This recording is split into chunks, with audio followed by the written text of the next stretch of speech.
ছাত্র, শ্রমিক, কৃষক, যুবক, মহিলা শহীদ হয়েছে, যাদের রক্তে স্বৈরতন্ত্রের পতন হয়েছে, যারা জুলাই আগস্টে বুকের রক্ত দিয়ে স্বৈরতন্ত্র ঘটিয়েছে। আমি তাদের মাগফিরাত কামনা করি, প্রার্থনা চাই আল্লাহ যেন তাদের, যারা অসুস্থ তাদের সুস্থতা আল্লাহ যেন। সেই সংগ্রাম আমাদের শেষ হয়নি, যে সংগ্রাম আমরা শুরু করেছিলাম 16 বছর আগে।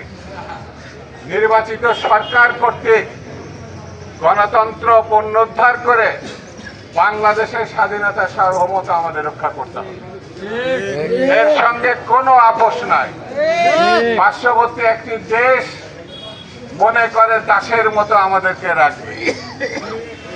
এই পার্শ্ববর্তী দেশ, এই ভারত, যারা এই দেশে উৎখাত করা হয়েছে স্বৈরতন্ত্র, তাকে আশ্রয় দিয়েছে, তার সঙ্গে কোনো আপোষ বাংলার জনগণ মেনে নেবে না, কখনো না, কোনো কালে না। বন্ধুরা, আমাদেরকে ঐক্যবদ্ধ থাকতে হবে। খুব জটিল এবং কঠিন একটি পরিস্থিতি আমরা অতিক্রম করছি। আমরা একটা ক্রান্তিকাল অতিক্রম করছি।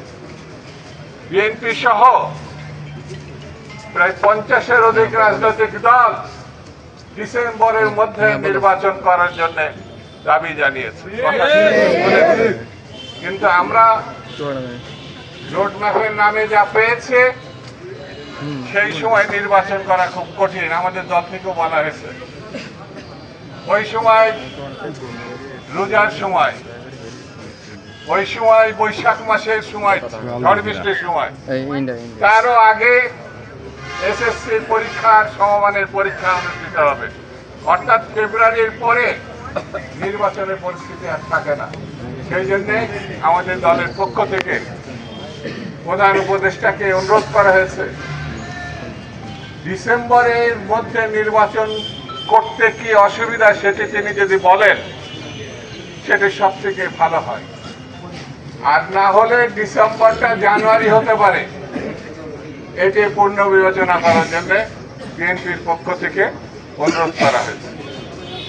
আমরা সেই দিকে তাকিয়ে আছি। প্রধান উপদেষ্টা কি করেন, কি বলেন, কি কথা সামনের দিকে আসে, সেটি শোনার জন্য আমরা অপেক্ষায় আছি। তারপরে পার্টি বসে যে সিদ্ধান্ত নেবে, সেই সিদ্ধান্ত মেনে আমাদের ঐক্যবদ্ধভাবে প্রয়োজন হলে পরে রাজপথে নেমে আসবে। পার্টির সিদ্ধান্ত যতক্ষণ না হয় ততক্ষণ পর্যন্ত আমাদেরকে অপেক্ষা করতে হবে।